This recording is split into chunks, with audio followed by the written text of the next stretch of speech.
friends, welcome back to the homestead. So today we are going to go ahead and can up some chicken. I have got tons of chicken breast from the chickens that we just processed, and I want to go ahead and put those into jars that I can and put into my pantry that I can use anytime for some quick meals. Plus, I needed to save some space in my freezer, so we're going to go ahead and can up some chicken today. For this recipe, I am going to be following the Ball Blue Book Guide of Home Preservation. And for this recipe, you're going to find it on page 101 in this book. We are going to be doing the raw pack method, which means I will be taking raw chicken, putting that into the jars, filling it with a little bit of liquid. I have my chicken stock that I'll be using, and then we're going to go ahead and put those in the canner to process. This will be a pressure canning recipe. So let's get started. Alright friends, for this recipe I've already cut up my chicken into bite-sized pieces. Now I'm going to go ahead and grab my jars, wash them, sterilize them, and get them ready to start packing the meat inside. I'm going to be using pint-sized jars today for this recipe. Alright friends, so I have my jars ready, so I'm going to go ahead and just start placing the meat into the jars, leaving 1 inch of headspace in my jars. While I'm doing this step, I also have my canner going. I have the water coming up to a boil. That way I can just go ahead and place these jars right in to the canner once I'm done. Alright friends, so now that my jars are filled with the chicken, I'm going to go ahead and add my broth to it. And I'm only going to add about half of the jar because the chicken will make its own broth as it cooks. And my liquid is hot. So using my stick, this is for measuring the headspace, and then this side is for going ahead and getting any air bubbles out. I'm going to go ahead and mix it around to get all the air bubbles out of my chicken. And just helps like compact everything into the jar. Now I'm going to add a ½ teaspoon of canning salt to each of my jars. Alright friends, so now that I have my jars filled with the chicken, the stock, and also the salt, I'm going to go through and clean the rims of each of the jars before I place the lid and the ring on top. I'm going to place my clean lids on top of each of my jars. Now I'm going to go through with my rings and put them on each jar finger tight. Now we're going to go ahead and start placing these in our canner. I'm going to go ahead and put my lid on,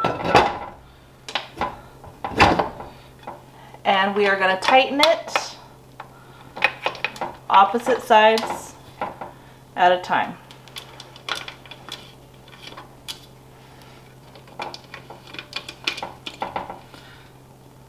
Now I'm going to go ahead and turn my heat back on. Once this starts steaming, I will count for 10 minutes. I need it to be venting for 10 minutes before I go ahead and put the weighted gauge on top. Alright friends, so now that it has been venting for 10 minutes, I'm going to go ahead and put my weighted gauge on 10 pounds of pressure.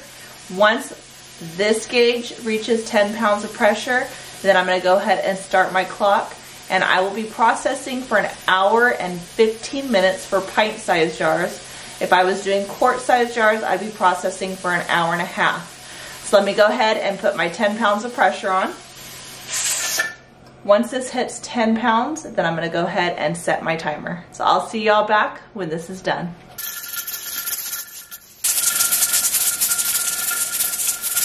Alright friends, so it has been 1 hour and 15 minutes since I started the pressure canner. I went ahead and turned off the fire. Now I'm going to let this completely decompress before we go ahead and open up this canner. So I will wait until it is at 0 before I go ahead and open this up. So I'll see y'all back when it's done.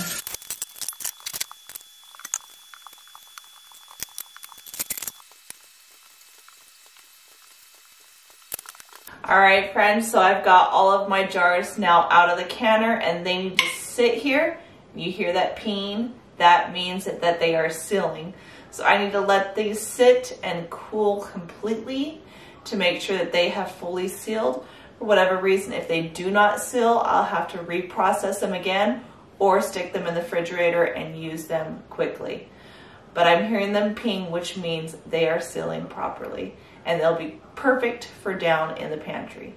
So I'll see y'all in the morning. After they have cooled, we'll go ahead and remove the rings and wash them and label them. See you in the morning. One thing that does happen on occasion is that a jar will break. And that's exactly what happened to this jar. It broke. And it could be because there was a small crack in it. It could be any number of things as to why your jars break. But this does sometimes happen. It's sad, but it does happen.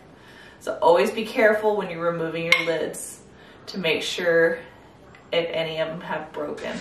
All right, friends, it is the next morning and my chicken has rested in the cans. They're cool. I can now touch them.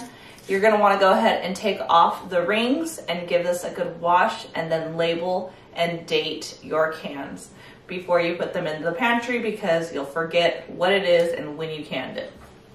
Good way to check is to just see if your lids are completely sealed, also by pressing it. If it doesn't bounce back, then that means they have sealed properly. You never want to put an unsealed can in your pantry.